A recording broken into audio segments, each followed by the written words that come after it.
Republican Senator Rand Paul of Kentucky. Senator, thank you so much for being here. We have a lot to talk to you about.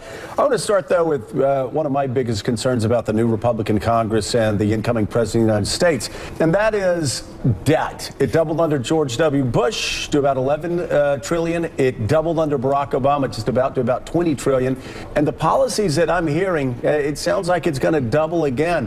What can we do to make sure that Republicans don't repeat what they did under George W. Bush? Well, here's the great irony, Joe. This week we're going to vote on a budget. Everybody's hot and heavy to vote on this budget because they want to repeal Obamacare. But the budget Republicans are going to introduce will add $8.8 trillion to the debt over the next 10 years. And so I tell them, look, I'm not going to be part of that. I'm not voting for a budget that never balances and adds $8.8 trillion. Are there just not enough people on the Hill to care anymore? Do they not know interest rates are going up? Do they not know that this bad situation is going to get exponentially worse in the next 5 years?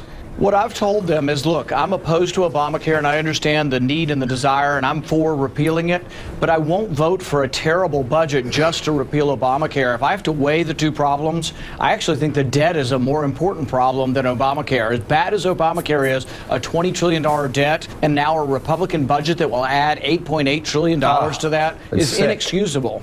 That is sick, really. Senator Paul, let me ask you the same question I asked Senator Manchin about an hour ago, which is a question about repealing and replacing Obamacare.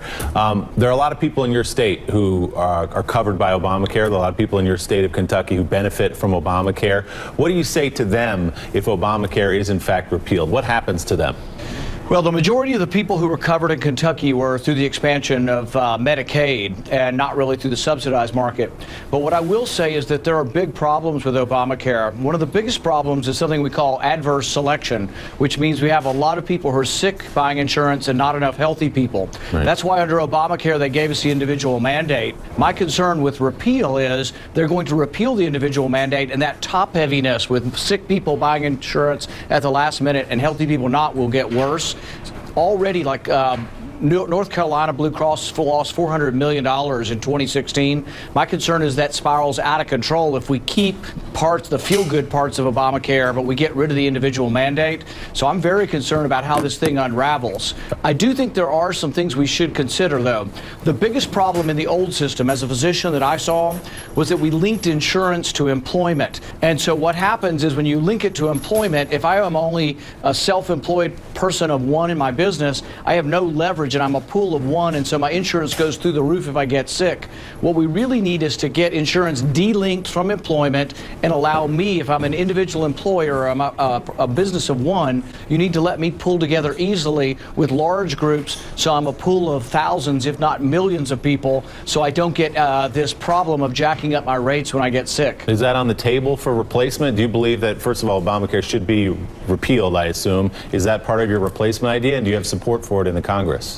It is part of what I think we should do with replacement. I think it's imperative that Republicans do a replacement simultaneous to repeal. If they don't, Obamacare continues to unravel, and there are many healthcare analysts and experts who are predicting bankruptcy for insurance companies and a massive insurance company bailout within the first 6 months of repeal. It's already the insurance companies are suffering because of adverse selection. Adverse selection gets worse when you get rid of the individual mandate. So we need to think through how we do this, and it's a huge mistake for Republicans if they do not vote for replacement on the same day as we vote for repeal. Here. Mark Halperin. Senator, healthcare is obviously big and complicated and technical, but let me just ask you a philosophical question to frame the debate. President Obama believes every American should have access to health care that the government mandates. Do you agree with that every American should have health care? Well, you know, it's one of these questions that's a little bit of a trick question. As a physician, I do believe that I'm my brother's keeper. The Hippocratic Oath says that I'll take care of everyone. And so physicians have always said we have 100% access, and we always should, and we don't turn people away in our hospitals. In fact, we never did under the old system. But what we need is an economic model where insurance is affordable.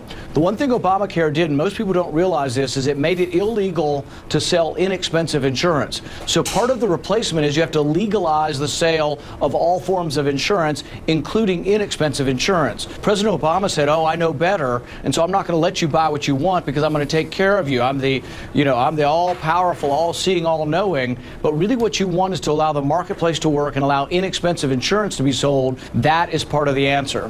Elise Jordan. Senator Paul, Elise here, my favorite senator in Washington.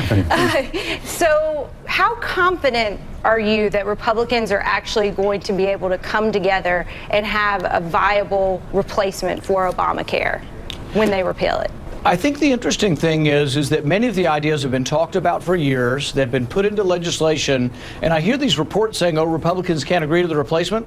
There's about 4 or 5 things I listed in my op-ed that I wrote for Rare the other day. One of them was that we need to legalize sale across state lines, make it easier for individuals to band together with other individuals to be part of a large pool, expand a health savings account. If you want to save $10,000 a year for your health, let it all be deductible to a health savings account. Have no limits to health savings accounts. Obamacare went the opposite way.